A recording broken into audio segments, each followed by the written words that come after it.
Saudari-saudaraku terkasih dalam Tuhan Yesus Kristus, selamat pagi dan berkah dalam. Kita bertemu kembali dalam renungan harian Selasa 16 Juli 2024. Seperti biasa, kita mendasarkan permenungan kita pada bacaan Ekaristi pagi ini. Bacaan yang pertama dari kitab Nabi Yesaya bab 7 ayat 1-9. Digambarkan bagaimana Yerusalem dikepung oleh musuh. Dan Allah memberikan peneguhan dan keyakinan agar raja dan rakyat tidak takut, tidak gemetar, karena Allah akan melindungi mereka.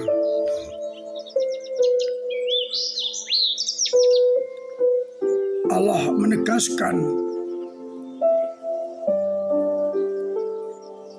jika kalian tidak percaya, niscaya kalian tidak teguh jaya. Sedangkan pada bacaan Injil dari Injil Matius bab 11 ayat 20-24, Yesus juga menegaskan kepada kota-kota yang tidak bertobat, Korazim, Betsaida, mereka dikatakan tanggungannya akan lebih besar daripada tanggungan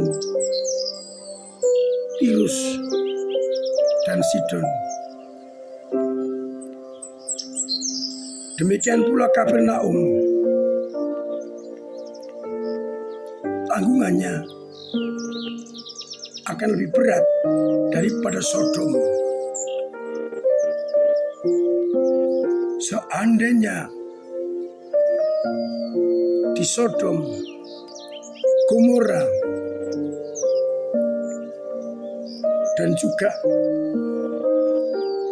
di Tirus terjadi mukjizat, mereka akan bertobat.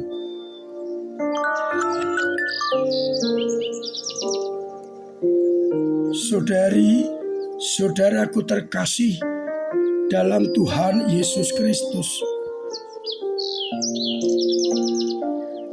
bacaan hari ini menuntut kepada kita sikap percaya dan meletakkan hidup kita kepada Allah.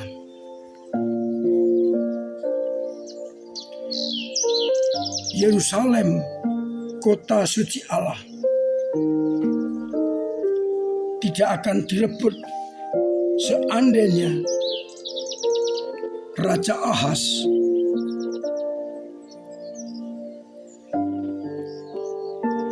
tidak takut kepada musuh dan berani mengandalkan Allah atau Yahweh, karena Yahweh lah yang berperang untuk umatnya. Namun yang terjadi seringkali, raja-raja baik di Israel maupun di Yehuda ketakutan ketika melihat musuh. Mereka kecil hati, tawar hati, dan takut. Mereka lupa bahwa Yahweh, pemimpin mereka, akan mengalahkan musuh-musuh.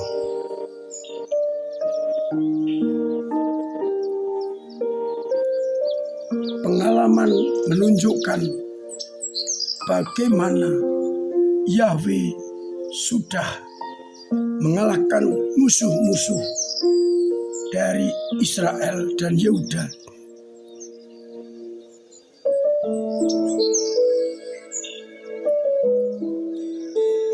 Meskipun Allah bersabda kepada Ahaz, hal itu tidak akan terjadi. Sebab kota Aram, ibu kota Aram adalah Damsyik, dan kepala Damsyik adalah Rezin. Itu berarti Allah akan menjaga umatnya dengan setia. Ya, persoalannya adalah masih percayakah Israel kepada bimbingan Yahweh? Dari bacaan Injil,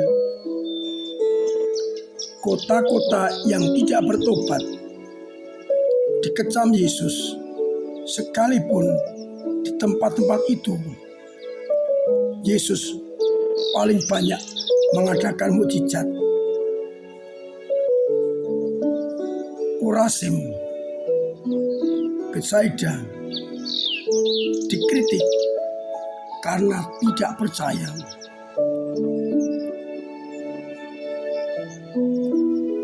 Yesus ingin menunjukkan kepada para murid, seandainya terjadi mukjizat di Tirus dan Sidon, maka mereka akan bertobat.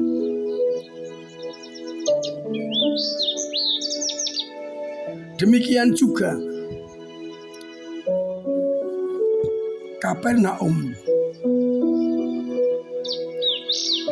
akan direndahkan ke dunia orang mati, karena ketika anak manusia melakukan mukjizat, mereka tidak bertobat.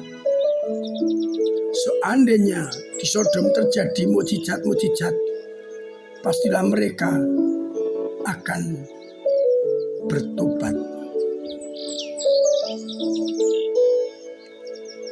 Saudara-saudaraku terkasih dalam Kristus, berhadapan dengan Yesus, dengan karya-karyanya, kita semua dituntut untuk beriman, percaya, dan mengandalkan Dia di atas segala-galanya.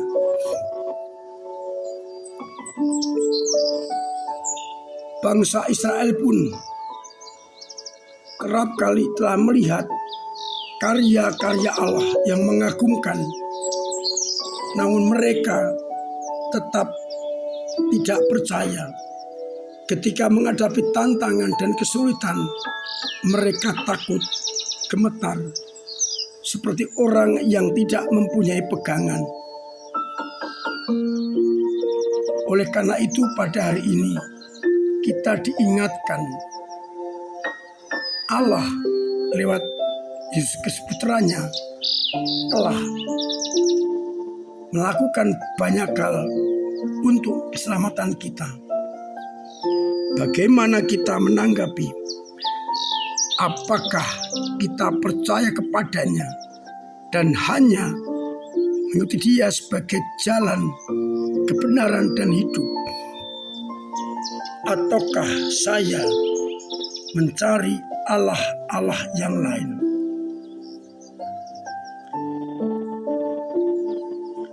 Kepada kita dituntut iman, dituntut penyerahan total kepada Yesus yang telah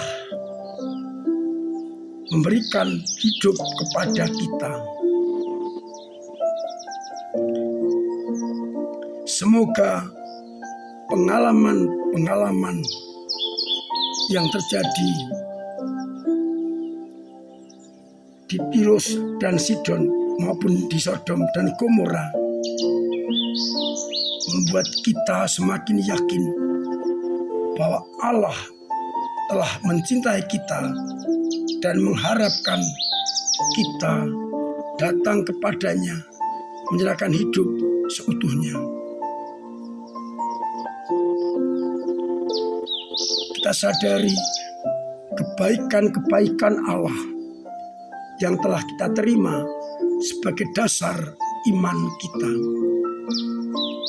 Semoga iman kita semakin berkembang, semakin mendalam, dan akhirnya benar-benar menjadikan Yesus sebagai satu-satunya pegangan hidup kita.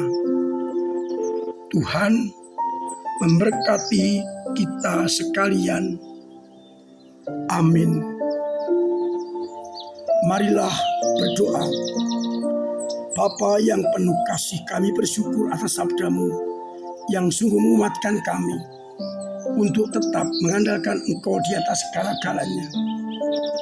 Buatlah kami mampu untuk beriman dengan sungguh-sungguh, beriman mendalam, beriman dengan sepenuh hati, agar akhirnya kami tidak ragu-ragu.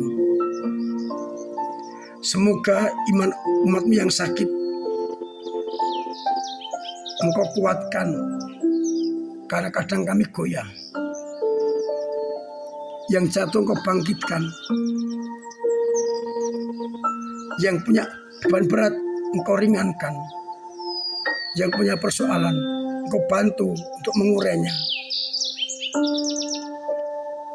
dan yang urusan ekonomi semoga Engkau lancarkan usahanya, agar mereka tetap percaya kepadamu. Untuk itu sertai kami dengan berkat-Mu sendiri, Bapa dan Putra dan Roh Kudus. Amin. Saudara-saudaraku terkasih, saya dorong, saya ingatkan, saya harapkan panjenengan semua melaksanakan protokol kesehatan sebagai jalan dan cara untuk memiliki pola hidup sehat. Kalau panjenengan sehat, keluarga sehat, sesama sehat, lalu kita semua akan sehat. Terima kasih untuk semua usaha panjenengan dalam menghidupi gereja dengan cara masing-masing, dengan doa-doa, tenaga dan karya, serta dengan dana yang pasti membantu gereja dalam pewartaan kabar sukacita. Semoga dengan itu umat semakin percaya dan yakin, imannya mendalam dan kuat.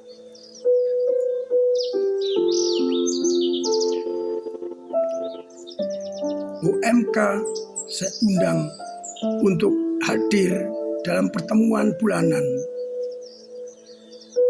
tanggal 3 dan 4.